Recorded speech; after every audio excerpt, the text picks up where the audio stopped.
Hey all, Assalamualaikum. Welcome to my channel Tasli Creating. Today நம்ம என்ன video பார்க்க போகிறோம் அப்படின்னா ஆரி ஒர்க் கிளாஸ் 3 தான் பார்க்க போகிறோம். 3ல் என்ன அப்படின்னா 4 ஷேப்ஸ் தான். இந்த ஷேப்ஸ் எல்லாமே நான் எப்படி வரைஞ்சேன் அப்படின்னா நான் வந்து பிரிண்டர்ஸ் டேப் வச்சு தான் வரைஞ்சேன். நீங்களும் அந்த மாதிரி ட்ரை பண்ணி பாருங்கள், இல்லை நீங்கள் கூகுளில் ட்ரை பண்ணாலும் உங்களுடைய சாய்ஸ் தான். வாங்க இப்போ நம்ம வீடியோக்குள்ளே போகலாம். ஃபஸ்ட்டு நம்ம வந்து இந்த சரி த்ரெட்டை நான் எப்படி பிடிக்கிறேன்னா நீங்கள் அந்த மாதிரியே பிடிச்சிக்கோங்க. என்ன நான் மறுபடியும் சொல்லி காட்டுறேன் அப்படின்னா நம்ம இந்த மாதிரி பிடிச்சா தான் உங்களுக்கு நூல் சிக்காமல் வரும். நீங்கள் உங்களுக்கு ஏற்ற மாதிரி பிடிச்சிங்க அப்படின்னா நூல் வந்து கொஞ்சம் உங்களுக்கு சிக்கிற மாதிரி வரும். ஸ்டார்டிங்கில் நான் சொன்ன மாதிரி மம்தா பிராண்டே வாங்கிக்கோங்க, அதுதான் உங்களுக்கு பர்ஃபெக்டாக இருக்கும். வாங்க இப்போ நம்ம சர்க்கிளில் ஃபஸ்ட்டு செயின் ஸ்டிச் போடுவோம். நான் வந்து கொஞ்சம் கிட்ட போட்டிருக்க மாதிரி இருக்கும், ஆனால் நீங்கள் ஸ்டார்டிங்கில் போடும்போது கொஞ்சம் தள்ளியே போடுங்க, ஒன்றும் ப்ராப்ளம் கிடையாது. நான் உங்களுக்கு நல்லா ப்ராக்டிஸ் ஆனதுக்கப்புறம் நீங்கள் பக்கத்தில் போயிடணும்னு அவசியம் இல்லை. ஸ்டிச்சு உங்களுக்கு தன்னாலேயே கரெக்டாக வந்துடும், ஸோ ப்ராப்ளம் கிடையாது. இப்போ பொறுமையாக ஸ்டார்டிங்கில் நீங்கள் போடும்போது பொறுமையாகவே போடுங்க, டைம் ஆகும். நான் ஆரி ஒர்க் பொறுத்த வரைக்கும் கொஞ்சம் டைம் ஆகும். நீங்கள் பர்ஃபெக்டாக கற்றுக்கிட்டீங்க அப்படின்னா கொஞ்சம் ஸ்பீடாக போட்டுடலாம். இந்த மாதிரி நான் பண்ணுற மாதிரியே பண்ணுங்கள்.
நெக்ஸ்ட்டு இப்போ வந்து நம்ம ஸ்கொயர் ஷேப் தான் ட்ரா பண்ண போகிறோம். ஸ்கொயர் ஷேப்பும் ரொம்ப ஈஸி தான், நீங்கள் பார்த்தாலே தெரியும். நான் ஆரம்பத்தில் சொன்ன மாதிரி ஸ்டிச் மட்டும் கொஞ்சம் ஸ்டார்டிங்கில் தள்ளியே போடுங்க. அப்புறம் ஸ்கொயர் ஷேப்போட எட்ஜு 4 எட்ஜு இருக்குது இல்லையா, அதில் வந்து போடுறது கொஞ்சம் கஷ்டமாக இருக்கும். நான் இந்த வீடியோவில் உங்களுக்கு அந்த ஸ்டிச் எப்படி மாற்றி போடுறதுன்னு சொல்லலை. இப்போ நார்மலாக எப்படி பேசிக்கான ஸ்டிச் மட்டும் தான் சொல்லியிருக்கேன். இந்த எட்ஜில் வளைச்சி போடுறதுக்கு மடுக்கன் ஸ்டிச்சின்னு பேர்.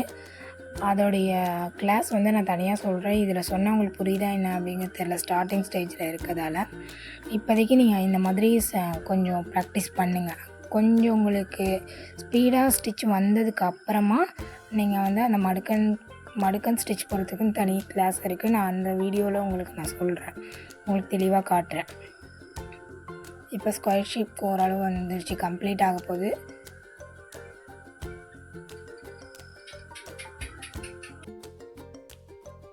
அவ்வளோதான், ஸ்கொயர் ஷேப் வந்து கம்ப்ளீட் ஆகிடுச்சி. இப்போ நம்ம வந்துட்டு ஸ்கொயர் ஷேப்பை முடிக்க போகிறோம். முடிக்கும் போது நான் வந்து எண்ட் நாட் போட சொல்லலை. இன்னும் எண்ட் நாட் போடுறதுக்கு இன்னொரு வீடியோ இருக்குது, நான் அதில் சொல்கிறேன். உங்களுக்கு இதிலே புரியுதா என்ன அப்படிங்கிறது எனக்கு தெரியல, அதனால நான் வந்து அடுத்தடுத்த வீடியோவில் சொல்கிறேன். ஒவ்வொரு ஸ்டெப்பாகவும் ஆரி ஒர்க்கை பொறுத்த வரைக்கும் நீங்கள் பொறுமையாகவே கற்றுக்கோங்க. நீங்கள் எந்தளவுக்கு பொறுமையாக இது டைம் கொடுத்து பண்ணுறீங்களோ அந்தளவுக்கு உங்களுக்கு ப்ராக்டிஸ் ஆகும். ஆனால் என்னை பொறுத்த வரைக்கும் என்ன அப்படின்னா நீங்கள் செயின் ஸ்டிச் போட கற்றுக்கிட்டிங்கனாலே ஆரி ஒர்க் பாதி முடித்த மாதிரி தான். ஏன்னா ஆரி ஒர்க்கோட பேஸ் இந்த செயின் ஸ்டிச் தான். அதனால தான் இந்த 4 ஷேப்பையும் நான் உங்களை ப்ராக்டிஸ் பண்ண சொல்கிறேன்.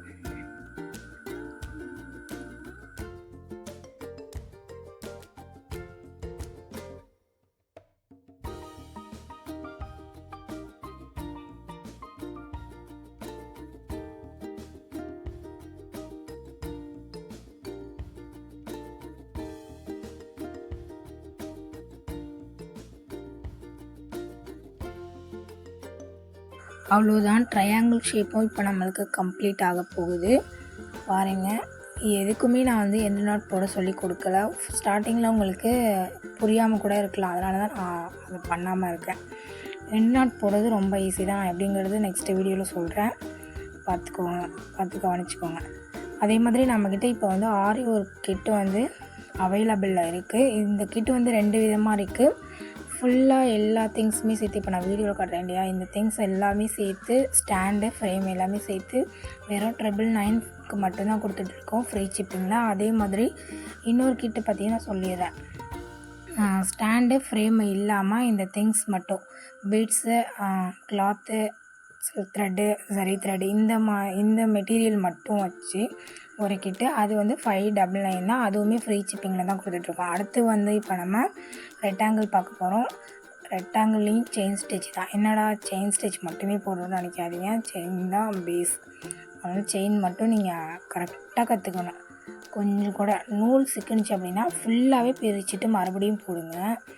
நீங்கள் வந்துட்டு நூல் சிக்குதுன்னு சொல்லிவிட்டு டக்குன்னு கட் பண்ணிடாதீங்க, நூலை கட் பண்ணிடாதீங்க. நூலை கட் பண்ணி இழுத்தீங்க அப்படின்னா ஃபுல்லாகவே கலண்டு வந்துடும். நீங்கள் போட்டு செயின்ஸ் எல்லாமே கலண்டு வந்துடும். அதனால் டக்குன்னு நூலை கட் பண்ணிடாதீங்க. எப்போவுமே பார்த்து பொறுமையாக பண்ணுங்கள்.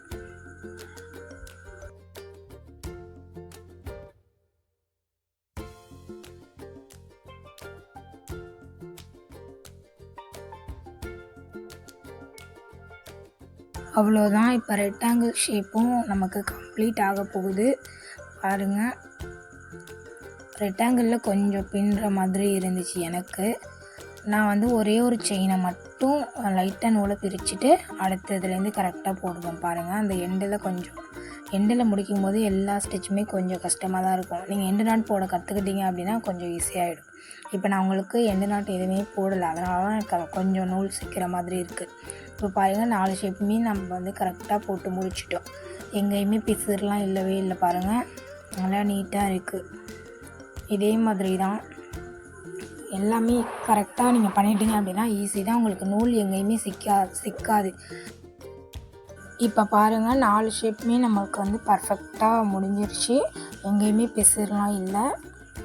வீடியோவில் பார்த்தீங்கன்னா தெரியும், அந்த எட்ஜில் மட்டும் லைட்டாக தெரியும்.